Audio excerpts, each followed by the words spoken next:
Hi, this is Schupak Sports. I'm Marty Schupak, and this is the T-ball mini clinic on base running. I've done one on fielding. I've done one on hitting. You might want to look through my YouTube channel. We're going to get right into it. I'm going to go through a number of drills. I'm going to give you a number of tips. I'm also going to tell you about a advanced tip at the very end, so you'll be sure to stick around. I'll also show you a product of mine I think will be very helpful. Let's get started. But before I get started, I just want to mention when you're talking about base running and T-ball, it is so wide open. You're going to see some of the funniest things you ever saw in your life. And do not get concerned or upset if you see a player go from home plate to third base or home plate to second base.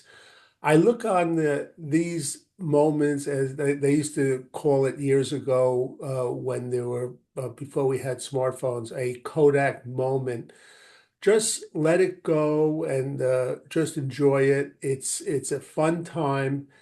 Over the course of a T-ball season, I do want your team and your son or daughter to improve on the base paths, and I'm going to give you some hints and some drills where they can improve. I'm a big proponent after T-ball on base running, which I'll get into a little bit later.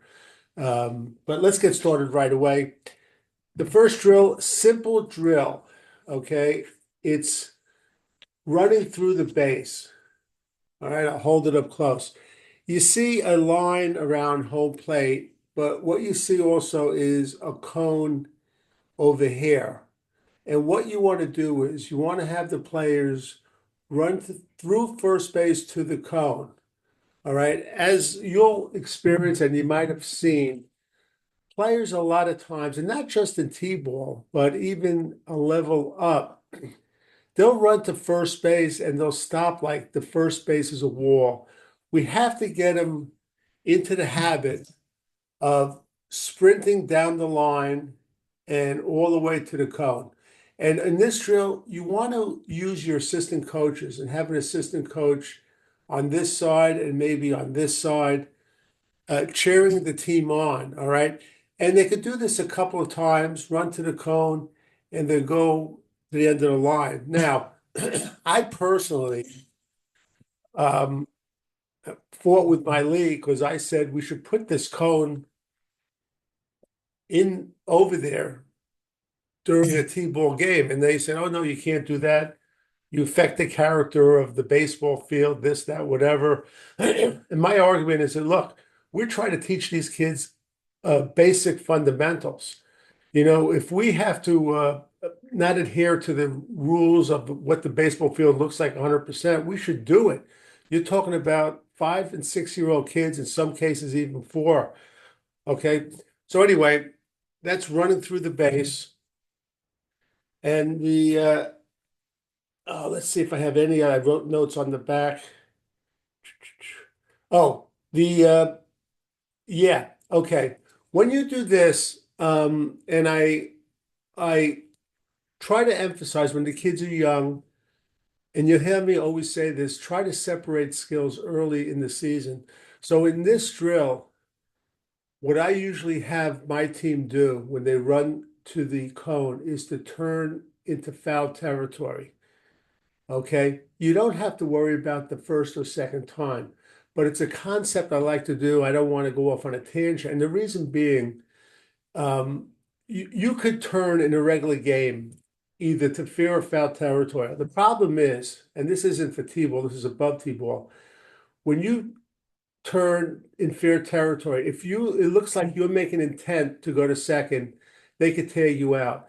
And the reason I have my players on a higher level, like 10, 11, 12, turn to foul territory, is because in our league, a lot of times we have teenagers coach the bases, and there's always a wise guy coach that says, "Tag him. He turned the wrong way," and he does. And unless he makes an intent, he's allowed to. But anyway, at the beginning, just have them run through the base to the cone.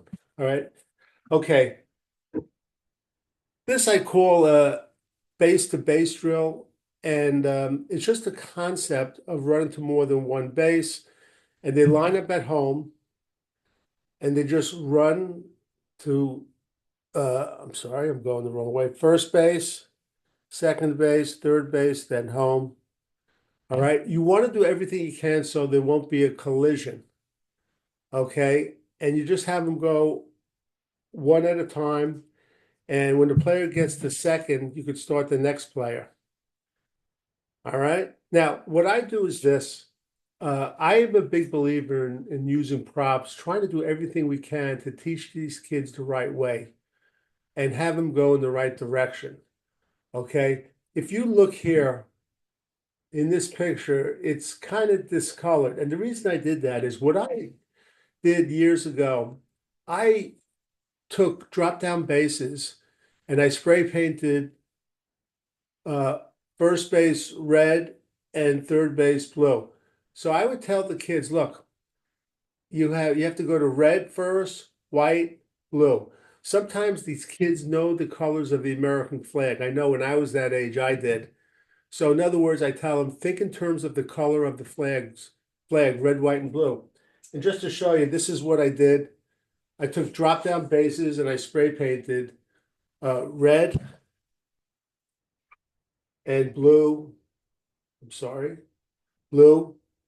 And of course, we have white ones. So red, white, blue, the color of the flag. And believe it or not, and there are some people, and I know my agent tells me never talk politics when I'm airing this, but there are some people that still get upset when they see the American flag being burnt. I'm one of them. I like to use it if we can to our advantage. And in T-ball, you can running the right way. And if you notice here, all we're doing is having them run. Now, the next drill is really the same thing, but I'm having the player, and even though it's showing a T here with a ball, don't use a ball.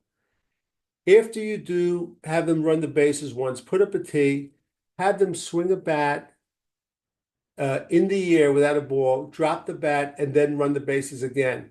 Again, at the beginning, we're separating skills. Remember, here they're just running the bases, and here they're simulating hitting the ball and then running the bases. Again, separating skills. I just want to emphasize, it's not for the whole season. If you have a 10 or 15 game T-ball season, only like the first week you want to separate skills. And the best example I use, the first practice, if you're teaching throwing, don't have them catch the ball. And if you're teaching catching, don't have them throw the ball.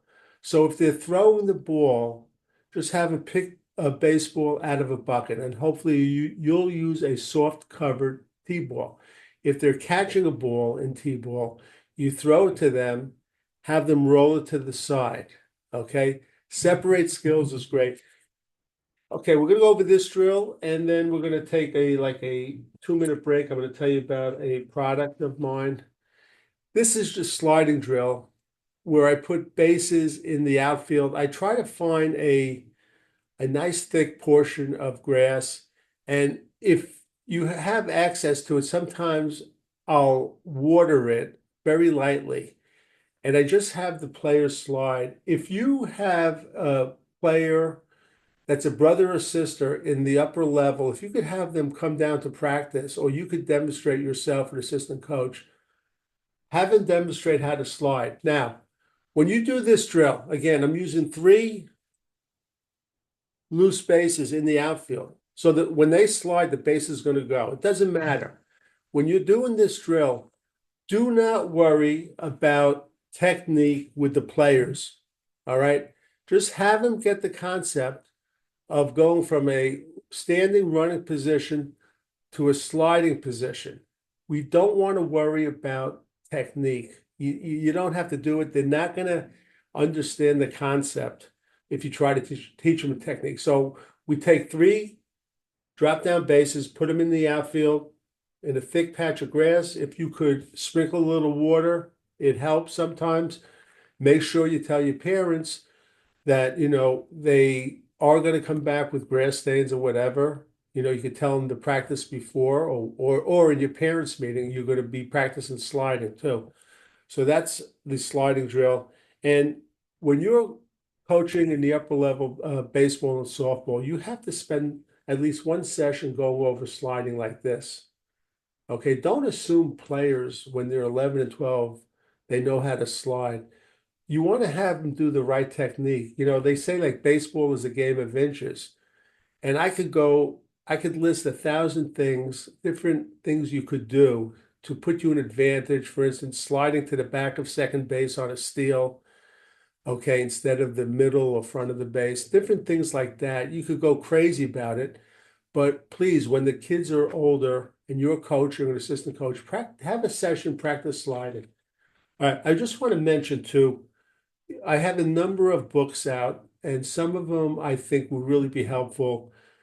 I want to talk to you about this book, 44 Baseball Mistakes and Corrections. What happened when I coached, I noticed that I would drive me crazy. Year after year, the same mistakes would pop up over and over and over again, and it just drove me crazy.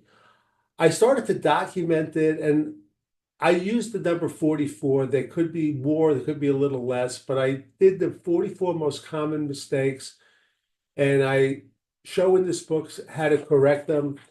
Just so you know, I have a lot of pictures, okay? And I try to have a simple explanation.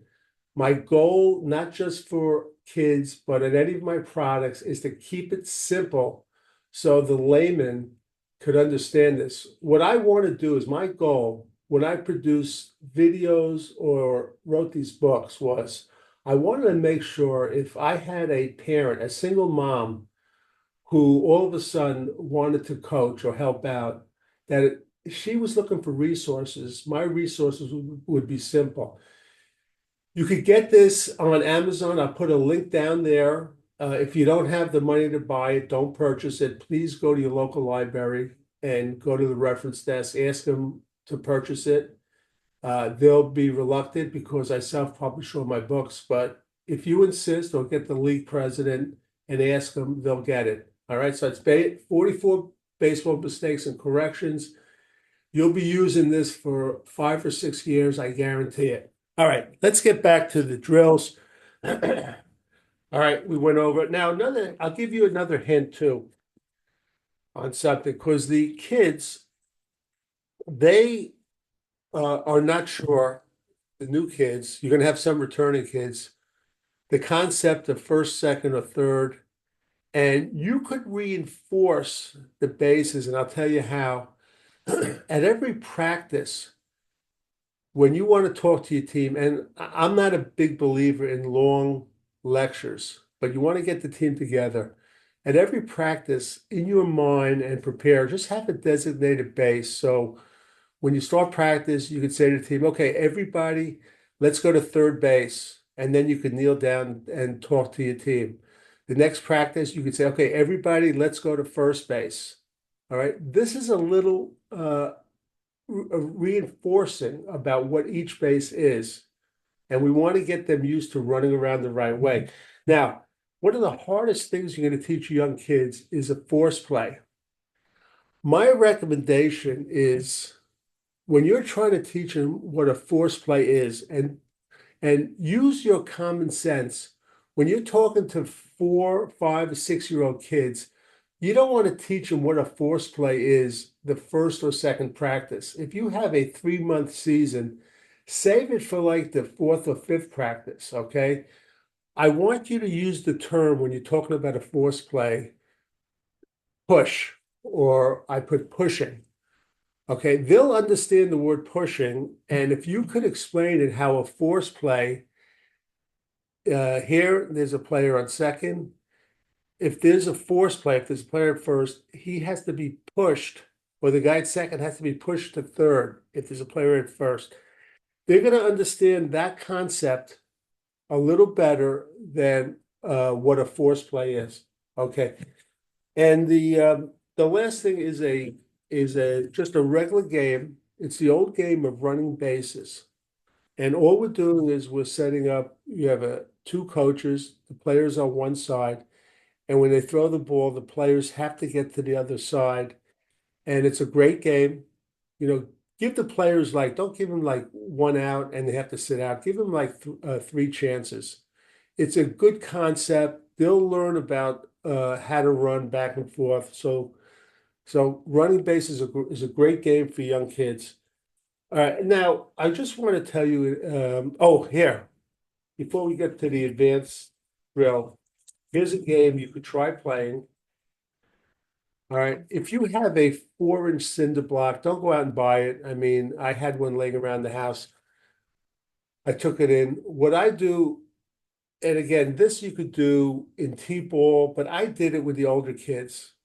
Remember, a lot of kids will never experience hitting the ball over the fence for a home run. I want them to experience that, though experiencing it in a game is different than experiencing practice, but I want to make it easy enough they could do it. I set up a game here. You could try it in T-ball.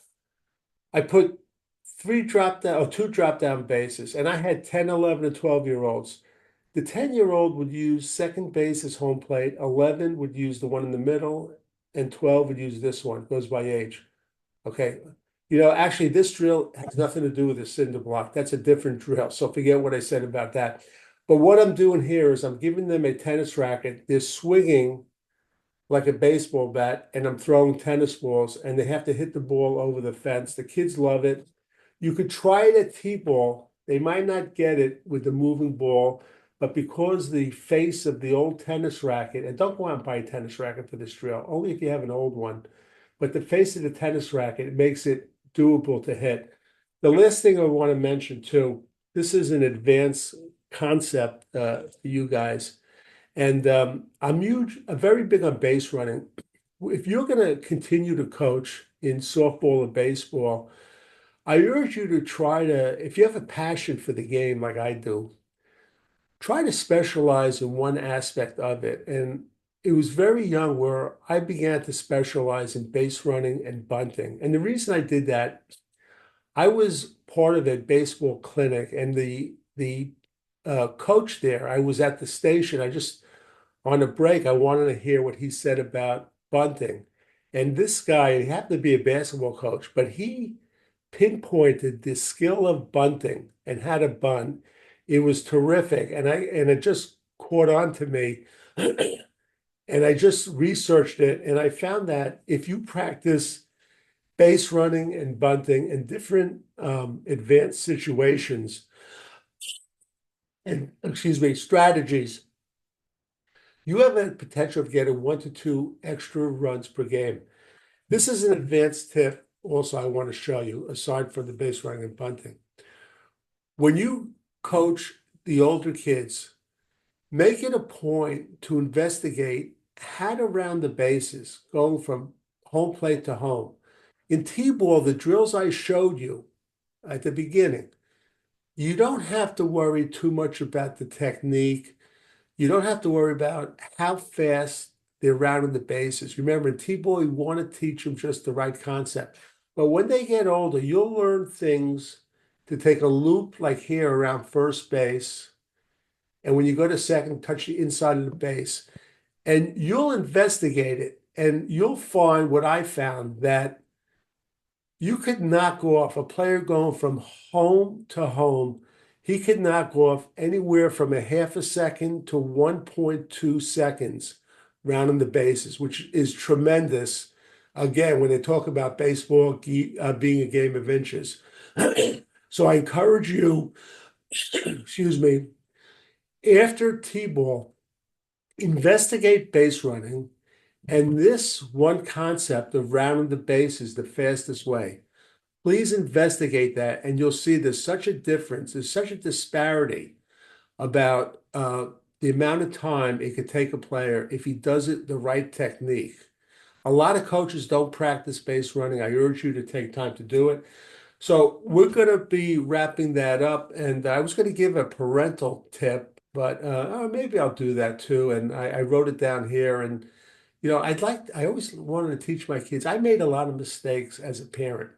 But one of the things I always taught them is don't be afraid to fail. Okay.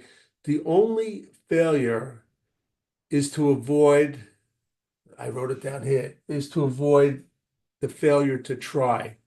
You always want to encourage your kids to try.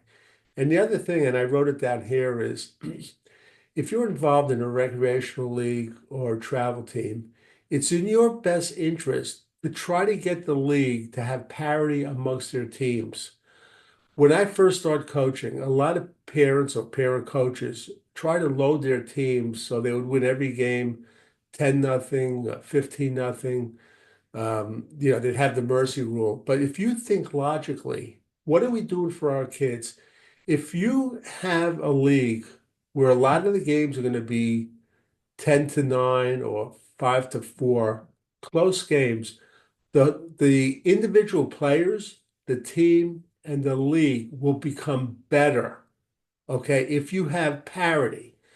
It is so important. I mean, you'll have kids and you want to put them under a little duress, but if they're winning every game 15 or 20-0, okay, it's just going to be too easy. Try to encourage your league, or if you're in a travel league, try to have them have it so there is parity. You're going to have games and there's going to be a lot of tension, but in the long run, it's better for the individual player, the team, and the league. Trust me, I've been there, I've seen it.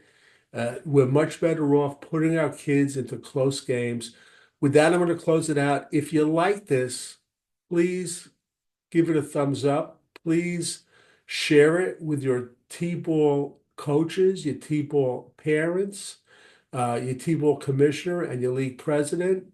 And please subscribe to Schupak Sports. I'll have more of this. I have other clinics for older kids. So until next time, I will meet you at third base.